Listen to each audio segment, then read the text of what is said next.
ನೇ ತರಗತಿಯ ಪ್ರೀತಿಯ ವಿದ್ಯಾರ್ಥಿಗಳಿಗೆ ABG ಸ್ಪೋಕನ್ ಇಂಗ್ಲಿಷ್ ಕ್ಲಾಸಸ್ಗೆ ಆಧಾರದ ಸ್ವಾಗತ. ಪ್ರೀತಿಯ ವಿದ್ಯಾರ್ಥಿಗಳೇ, ಇವತ್ತು 8ನೇ ತರಗತಿಯ ವಿಜ್ಞಾನ ವಿಷಯಕ್ಕೆ ಸಂಬಂಧಪಟ್ಟ ಅಧ್ಯಾಯ 7 ಬಲ ಮತ್ತು ಒತ್ತಡ ಈ ಒಂದು ಪಾಠದ ಪ್ರಶ್ನೋತ್ತರಗಳನ್ನು ಈ ವಿಡಿಯೋದಲ್ಲಿ ಚರ್ಚೆ ಮಾಡ್ತಾ ಸಾಗೋಣ. ಮೊದಲ ಪ್ರಶ್ನೆ ಈ ರೀತಿಯಾಗಿದೆ: ನಿಮ್ಮ ತಳ್ಳುವಿಕೆ ಅಥವಾ ಎಳೆಯುವಿಕೆಯಿಂದ ಚಲನಸ್ಥಿತಿಯಲ್ಲಿ ಉಂಟಾಗುವ ಬದಲಾವಣೆಯ ಬಗ್ಗೆ ತಿಳಿಸುವ ಪ್ರತಿ ಸಂದರ್ಭದ 2 ಉದಾಹರಣೆಗಳನ್ನು ನೀಡಿರಿ. ತಳ್ಳುವಿಕೆಯಿಂದ ಉಂಟಾಗುವ ಬದಲಾವಣೆಗಳಿಗೆ ಉದಾಹರಣೆಗಳು: ಒಂದು ಭಾರವಾದ ಪೆಟ್ಟಿಗೆಯನ್ನು ಒಂದು ಜಾಗದಿಂದ ಮತ್ತೊಂದು ಜಾಗಕ್ಕೆ ತಳ್ಳಿದಾಗ ಆ ಪೆಟ್ಟಿಗೆಯ ಚಲನಸ್ಥಿತಿಯು ಬದಲಾಗುತ್ತದೆ.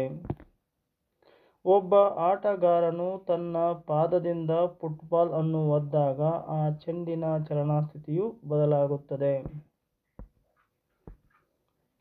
ಬಾವಿಯಿಂದ ನೀರನ್ನು ಮೇಲೆತ್ತಲು ಹಗ್ಗವನ್ನು ಎಳೆದಾಗ ನೀರು ತುಂಬಿದ ಬಕೆಟಿನ ಚಲನಸ್ಥಿತಿಯು ಬದಲಾಗುತ್ತದೆ.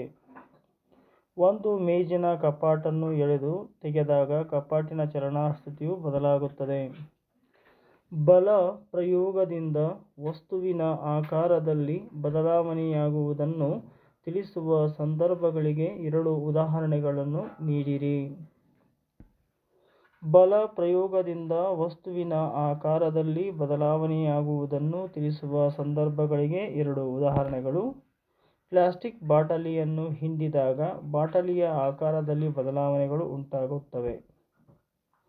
ಜೇಡಿಮಣ್ಣನ್ನು ಕೈಗಳಿಂದ ಒತ್ತಿ ವಿರೂಪಗೊಳಿಸುವುದರಿಂದ ಅದರ ಆಕಾರದಲ್ಲಿ ಬದಲಾವಣೆಗಳು ಉಂಟಾಗುತ್ತವೆ. ಮೂರನೆಯ ಪ್ರಶ್ನೆ: ಈ ಕೆಳಗಿನ ಹೇಳಿಕೆಗಳಲ್ಲಿ ಖಾಲಿ ಬಿಟ್ಟ ಸ್ಥಳಗಳನ್ನು ಸೂಕ್ತ ಉತ್ತರಗಳಿಂದ ಭರ್ತಿ ಮಾಡಿ.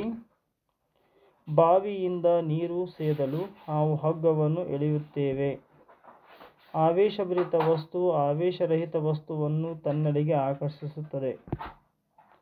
ಸರಕು ತುಂಬಿದ ಟ್ರಾಲಿಯನ್ನು ಚಲಿಸಲು ನಾವು ಅದರ ಮೇಲೆ ಬಲ ಪ್ರಯೋಗಿಸಬೇಕು. ಅಯಸ್ಕಾಂತದ ಉತ್ತರ ಧ್ರುವವು ಮತ್ತೊಂದು ಅಯಸ್ಕಾಂತದ ಉತ್ತರ ಧ್ರುವವನ್ನು ವಿಕರ್ಷಿಸುತ್ತದೆ. ಒಬ್ಬ ಬಿಲ್ಲುಗಾರ್ತಿಯು ಗುರಿಯಿಟ್ಟು ಹೊಡೆಯುವಾಗ ಬಿಲ್ಲನ್ನು ಎಳೆಯುತ್ತಾಳೆ. ಆಕೆ ಬಾಣವನ್ನು ಬಿಟ್ಟ ನಂತರ ಬಾಣವು ಗುರಿಯ ಕಡೆಗೆ ಚಲಿಸುತ್ತದೆ. ಈ ಮಾಹಿತಿಯನ್ನು ಆಧರಿಸಿ ಈ ಕೆಳಗಿನ ಹೇಳಿಕೆಗಳಲ್ಲಿ ಬಿಟ್ಟ ಸ್ಥಳಗಳನ್ನು ಕೆಳಗಿನ ಪದಗಳನ್ನು ಬಳಸಿ ಭರ್ತಿ ಮಾಡಿ. ಬಿಲ್ಲನ್ನು ಎಳೆಯಲು ಬಿಲ್ಲುಗಾರ್ತಿಯು ಉಪಯೋಗಿಸುವ ಬಲವು ಅದರ ಆಕಾರದಲ್ಲಿನ ಬದಲಾವಣೆಗೆ ಕಾರಣವಾಗಿದೆ. ಬಿಲ್ಲನ್ನು ಎಳೆಯಲು ಬಿಲ್ಲುಗಾರ್ತಿಯು ಉಪಯೋಗಿಸುವ ಬಲವು ಸ್ನಾಯು ಬಲಕ್ಕೆ ಉದಾಹರಣೆಯಾಗಿದೆ. ಬಾಣದ ಚಲನೆಯ ಸ್ಥಿತಿಯ ಬದಲಾವಣೆಗೆ ಕಾರಣವಾದ ವಿಧವು ಸಂಪರ್ಕ ಬಲಕ್ಕೆ ಉದಾಹರಣೆಯಾಗಿದೆ. ಬಾಣವು ಅವರ ಗುರಿಯತ್ತ ಚಲಿಸುವಾಗ ಅದರ ಮೇಲೆ ಪ್ರಯೋಗವಾಗುತ್ತಿರುವ ಬಲಗಳು ಗುರುತ್ವಾಕರ್ಷಣೆಗೆ ಕಾರಣ ಮತ್ತು ಗಾಳಿಯ ಘರ್ಷಣೆಗೆ ಕಾರಣ.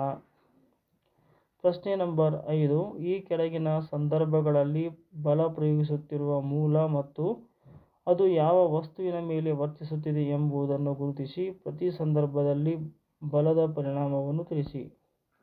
1. ನಿಂಬೆಹಣ್ಣಿನ ತುಂಡನ್ನು ರಸ ಪಡೆಯಲು ಬೆರಳುಗಳ ನಡುವೆ ಹಿಂಡುವುದು. ನಿಂಬೆಹಣ್ಣಿನ ತುಂಡನ್ನು ರಸ ಪಡೆಯಲು ಬೆರಳುಗಳ ನಡುವೆ ಹಿಂಡಲು ಸ್ನಾಯು ಬಲವನ್ನು ಬಳಸಲಾಗುತ್ತದೆ. ಈ ಸ್ನಾಯು ಬಲವು ನಿಂಬೆಹಣ್ಣಿನ ಮೇಲೆ ಪ್ರಯೋಗವಾಗುತ್ತದೆ. ಅದರ ಪರಿಣಾಮವಾಗಿ ನಿಂಬೆಹಣ್ಣಿನ ಆಕಾರದಲ್ಲಿ ಬದಲಾವಣೆಯಾಗುತ್ತದೆ. ಟೂತ್ ಪೇಸ್ಟ್ನಿಂದ ಪೇಸ್ಟನ್ನು ಹೊರತೆಗೆಯುವುದು. ಟೂತ್ ಪೇಸ್ಟ್ನಿಂದ ಪೇಸ್ಟನ್ನು ಹೊರತೆಗೆಯಲು ಸ್ನಾಯು ಬಲವನ್ನು ಬಳಸಲಾಗುತ್ತದೆ. ಸ್ನಾಯು ಬಲವು ಟೂತ್ ಪೇಸ್ಟ್ನ ಮೇಲೆ ಪ್ರಯೋಗವಾಗುತ್ತದೆ. ಅದರ ಪರಿಣಾಮವಾಗಿ ಟ್ಯೂಬ್ನ ಆಕಾರದಲ್ಲಿ ಬದಲಾವಣೆಯಾಗುತ್ತದೆ. ಸ್ಪ್ರಿಂಗ್ನಿಂದ ಭಾರವನ್ನು ತೂಗು ಹಾಕಿ ಅದರ ಇನ್ನೊಂದು ತುದಿಯನ್ನು ಸ್ಥಿರವಾಗಿ ಗೋಡೆಯಲ್ಲಿರುವ ಕೊಕ್ಕೆಗೆ ನೇತು ಹಾಕಿದೆ. ಈ ಸಂದರ್ಭದಲ್ಲಿ ತೂಗು ಹಾಕಿದ ಭಾರವು ಸ್ಪ್ರಿಂಗ್ನ ಮೇಲೆ ಬಲಪ್ರಯೋಗ ಮಾಡಿ ಅದನ್ನು ಕೆಳಮುಖಕ್ಕೆ ಎಳೆಯುತ್ತದೆ. ಇದರ ಪರಿಣಾಮವಾಗಿ ಸ್ಪ್ರಿಂಗ್ ಹಿಗ್ಗುತ್ತದೆ. ಆದ್ದರಿಂದ ಸ್ಪ್ರಿಂಗಿನ ಆಕಾರದಲ್ಲಿ ಬದಲಾವಣೆಯಾಗುತ್ತದೆ. ಒಬ್ಬ ಕ್ರೀಡಾಪಟು ಎತ್ತರ ಜಿಗಿತದಿಂದ ನಿರ್ದಿಷ್ಟ ಎತ್ತರದಲ್ಲಿರುವ ಅಳತೆಗೋಲನ್ನು ದಾಟುವುದು. ಕ್ರೀಡಾಪಟು ತನ್ನ ಪಾದಗಳಿಂದ ನೆಲವನ್ನು ತಳ್ಳುತ್ತಾನೆ. ಅವನ ಪಾದಗಳು ನೆಲದ ಮೇಲೆ ಸ್ನಾಯು ಬಲವನ್ನು ಪ್ರಯೋಗಿಸುತ್ತವೆ. ಇದು ಅವನ ಅಳತೆ ಕೋಲನ್ನು ದಾಟಲು ಅನುವು ಮಾಡಿಕೊಡುತ್ತದೆ. ಇದರ ಪರಿಣಾಮವಾಗಿ ಅವನ ಚಲನಸ್ಥಿತಿಯು ಬದಲಾಗುತ್ತದೆ. ಒಬ್ಬ ಕಮ್ಮಾರನು ಉಪಕರಣ ತಯಾರಿಸುವಾಗ ಬಿಸಿಯಾದ ಕಬ್ಬಿಣದ ತುಂಡಿನ ಮೇಲೆ ಸುತ್ತಿಗೆಯಿಂದ ಹೊಡೆಯುತ್ತಾನೆ. ಸುತ್ತಿಗೆಯ ಹೊಡೆತದ ಬಲವು ಕಬ್ಬಿಣದ ತುಂಡಿನ ಮೇಲೆ ಹೇಗೆ ಪರಿಣಾಮ ಬೀರುತ್ತದೆ? ಕುಮ್ಮಾರನು ಬಿಸಿಯಾದ ಕಬ್ಬಿಣದ ತುಂಡಿನ ಮೇಲೆ ಸುತ್ತಿಗೆಯಿಂದ ಹೊಡೆಯಲು ತನ್ನ ಸ್ನಾಯುಬಲವನ್ನು ಬಳಸುತ್ತಾನೆ. ಈ ಸ್ನಾಯುಬಲವು ಕಬ್ಬಿಣ ತುಂಡನ್ನು ಬೇಕಾದ ಆಕಾರಕ್ಕೆ ಬದಲಿಸುತ್ತದೆ. ಉಬ್ಬಿದ ಬಲೂನನ್ನು ಸಿಂಥೆಟಿಕ್ ಬಟ್ಟೆಯ ಚೂರಿನಿಂದ ಉಜ್ಜಿದ ನಂತರ ಗೋಡೆಗೆ ಒತ್ತಲಾಯಿತು. ಬಲೂನ್ ಗೋಡೆಗೆ ಅಂಟಿಕೊಳ್ಳುವುದು ಕಂಡು ಬಂತು. ಬಲೂನ್ ಮತ್ತು ಗೋಡೆಯ ನಡುವಿನ ಆಕರ್ಷಣೆಗೆ ಕಾರಣವಾದ ಬಲ ಯಾವುದು? ಉಬ್ಬಿದ ಬಲೂನನ್ನು ಸಿಂಥೆಟಿಕ್ ಬಟ್ಟೆಯ ಚೂರಿನಿಂದ ಉಜ್ಜಿದಾಗ ಅದು ಆವೇಶಭರಿತವಾಗುತ್ತದೆ. ಯಾವುದೇ ಆವೇಶಭರಿತ ಕಾಯವು ಆವೇಶರಹಿತ ಕಾಯಗಳನ್ನು ಆಕರ್ಷಿಸುತ್ತದೆ. ಆವೇಶಭರಿತ ಬಲೂನನ್ನು ಗೋಡೆಗೆ ಒತ್ತಿದಾಗ ಸ್ಥಾಯೀ ವಿದ್ಯುತ್ಬಲದಿಂದಾಗಿ ಅವುಗಳ ನಡುವೆ ಆಕರ್ಷಣೆ ಉಂಟಾಗುತ್ತದೆ. ನೀರು ತುಂಬಿದ ಪ್ಲಾಸ್ಟಿಕ್ ಬಕೆಟ್ ಅನ್ನು ಭೂಮಿಯ ಮೇಲ್ಮೈನಿಂದ ಮೇಲೆ ನಿಮ್ಮ ಕೈಯಲ್ಲಿ ಹಿಡಿದಾಗ ಆ ಪ್ಲಾಸ್ಟಿಕ್ ಬಕೆಟ್ನ ಮೇಲೆ ವರ್ತಿಸುವ ಬಲಗಳನ್ನು ಹೆಸರಿಸಿ. ಬಕೆಟ್ನ ಮೇಲೆ ವರ್ತಿಸುತ್ತಿರುವ ಬಲಗಳು ಅದರ ಚಲನಸ್ಥಿತಿಯನ್ನು ಹೇಗೆ ಬದಲಾಯಿಸುವುದಿಲ್ಲ ಎಂದು ಚರ್ಚಿಸಿ. ನೀರು ತುಂಬಿದ ಪ್ಲಾಸ್ಟಿಕ್ ಬಕೆಟ್ ಅನ್ನು ಭೂಮಿಯ ಮೇಲ್ಮೈನಿಂದ ಮೇಲೆ ಎತ್ತಿ ಹಿಡಿಯಲು ನಾವು ಸ್ನಾಯುಬಲವನ್ನು ಬಳಸುತ್ತೇವೆ. ಈ ಸ್ನಾಯು ಬಲವು ಬಕೆಟ್ ಅನ್ನು ಭೂಮಿಯ ಕಡೆಗೆ ಸೆಳೆಯುತ್ತಿರುವ ಒತ್ತುವ ಆಕರ್ಷಣ ಬಲದ ವಿರುದ್ಧವಾಗಿ ವರ್ತಿಸುತ್ತದೆ. ಈ ಸಂದರ್ಭದಲ್ಲಿ ಆ ಎರಡು ಬಲಗಳು ಪರಸ್ಪರ ಸಮ ಮತ್ತು ವಿರುದ್ಧವಾಗಿರುತ್ತವೆ. ಆದ್ದರಿಂದ ಬಕೆಟ್ನ ಚಲನಾ ಸ್ಥಿತಿಯಲ್ಲಿ ಯಾವುದೇ ಬದಲಾವಣೆಗಳಾಗುವುದಿಲ್ಲ. ಒಂದು ಉಪಗ್ರಹವನ್ನು ಅದರ ಕಕ್ಷೆಯಲ್ಲಿ ಇಡಲು ಒಂದು ರಾಕೆಟ್ ಅನ್ನು ಉಡಾವಣೆ ಮಾಡಲಾಯಿತು.